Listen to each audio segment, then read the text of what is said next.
अस्सलाम वालेकुम राइडर्स, उम्मीद है आप सब खैरियत से होंगे।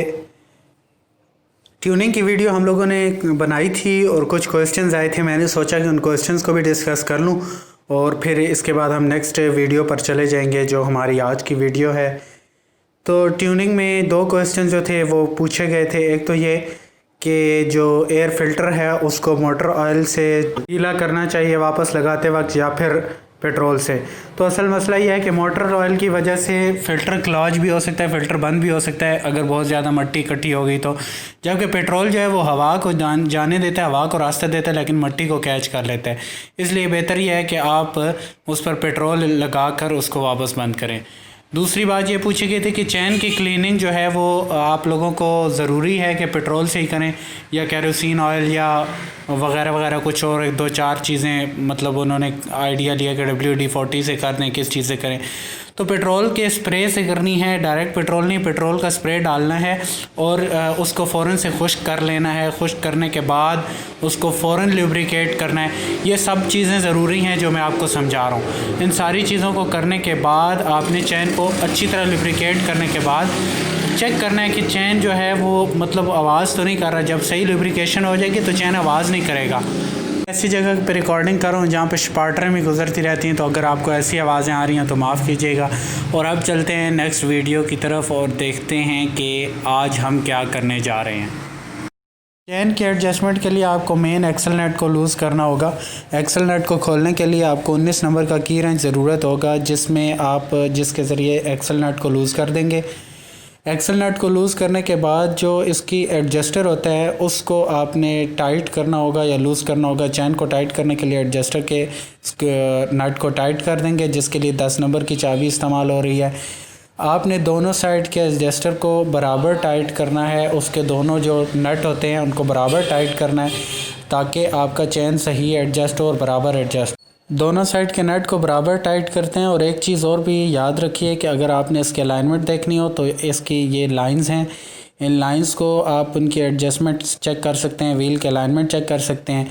एक मेन लाइन होती है और मेन लाइन के साथ छोटी लाइंस होती हैं, तो एडजस्टर के ऊपर लगी हुई लाइन और छोटी लाइंस को आपस में आप मैच कर लेते हैं मेन लाइन के हिसाब से। और दोनों साइड पे लाइंस एक ही सीक्वेंस में, एक ही लाइन में आनी चाहिए। अगर ये बराबर है तो आपका व्हील अलाइन है। अलाइनमेंट को चेक करने के बाद आपने अपने व्हील को वापस उसी तरीके से एक्सल को बंद कर दें। ब्रेक पैड की लाइफ चेक करने के लिए आपको ऊपर लाइनिंग वेयर लिमिट दी होती है।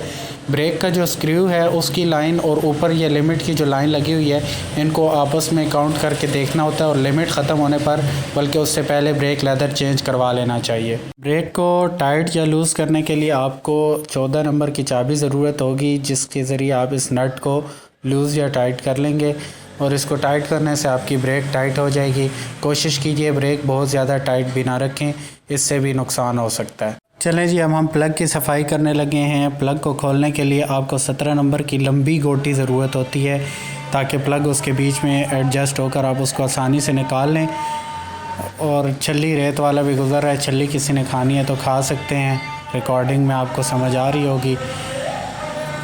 चले जी, छली वाला चला गया और साथ में हमने आहिस्ता आहिस्ता प्लग भी खोल लिया है और प्लग खोल के अब आपके सामने आ रहा है। और आप देखें तो प्लग जो है ये किस तरह का है। 3 डब्बे वाले की आवाज़ भी सुनते रहें और मेरी भी सुनते रहें, क्योंकि ये लोग तो चलते घूमते रहेंगे। इस वक्त हमारे बाइक का प्लग बहुत ज़्यादा अच्छी कंडीशन में है, लेकिन शायद कैमरा आपको इतनी अच्छी तरह ना दिखा सके क्योंकि कैमरे के व्यू में और दूसरे में फ़र्क होता है। तो प्लग की रीडिंग के हवाले से भी एक पूरी डिटेल्ड वीडियो बनाऊंगा। हम अब प्लग को सैंड पेपर से अच्छी तरह साफ़ करके चमका लेंगे और इसके बाद इसको वापस अपनी जगह पर लगा देंगे। प्लग को हम लोगों ने सैंड पेपर से अच्छी तरह साफ़ कर लिया है और अब हम इसको वापस अपनी जगह पर एडजस्ट करने जा रहे हैं। और जिस तरीके से आपने प्लग को ओपन किया था उसी तरीके से इसको वापस लगा देना है। लेकिन याद रखें प्लग को बहुत ज़्यादा टाइट नहीं करना, बिल्कुल हल्का सा टाइट करना है ताकि बस वो अपनी जगह पर सही तरह फिक्स हो जाए। इस वक्त तक हम केबल्स की क्लीनिंग करने जा रहे हैं। तो क्लच केबल को ओपन करना है। ये क्लच जो है ये हल्का सा लूज़ ही होता है, जैसा कि आप देख रहे हैं थोड़ा सा फ्री रखा जाता है। और अब जब हमने इसकी केबल को खोलना होगा तो इसका लॉक के ऊपर से इसका रबड़ हटा देंगे और ये जो इसके लॉक होता है, लॉक नट और पीछे वाला लॉक जो है, इन सबको एक लाइन में ले आएंगे ताकि हमारी ये केबल आसानी से बाहर आ जाए। क्लच केबल को लूज़ करने के लिए हमें नीचे वाले लॉक को भी लूज़ करना होगा। तो पहले इस नट को हम लूज़ कर देंगे और फिर 10 नंबर की चाबी लेकर ये दूसरे वाले नट को टाइट कर देंगे। इस नट को जब हम पूरी तरह टाइट करेंगे तो हमारी क्लच केबल बिल्कुल लूज़ हो जाएगी और फिर हमें केबल निकालने में आसानी होगी। जैसा कि आपको बताया था कि इन तीनों को आपने एक ही लाइन में रखना है। इसके बाद इस तरह से केबल को पीछे की तरफ खींच के बाहर को निकालना है और केबल आसानी से बाहर आपके पास आपके हाथ में आ जाएगी और आप इसको लुब्रिकेट कर सकते हैं। लुब्रिकेशन के लिए फ़िलहाल मैं आपके सामने खुला इंजन ऑयल इस्तेमाल कर रहा हूँ कि अगर आपके पास WD-40 अवेलेबल नहीं है तो आप इस तरीके से भी कर सकते हैं, लेकिन बेहतर यह है कि WD-40 इस्तेमाल करें। और जो तरीका मैं बता रहा हूँ इससे आप अगर WD-40 अवेलेबल नहीं है तो कर लीजिए। और ये चीज़ भी याद रखिए कि WD-40 जो है वो ज़्यादा बेहतर रहेगा इस काम में। मैं एक्सेलरेटर केबल जो है वो इस तरीके से आपको करके दिखा दूंगा WD-40 से, तो आपको भी आइडिया हो जाएगा कि WD-40 से क्लीनिंग किस तरह की जाती है। और इस केबल को आप बेशक उस तरीके से भी क्लीन कर सकते हैं या वॉश कर सकते हैं।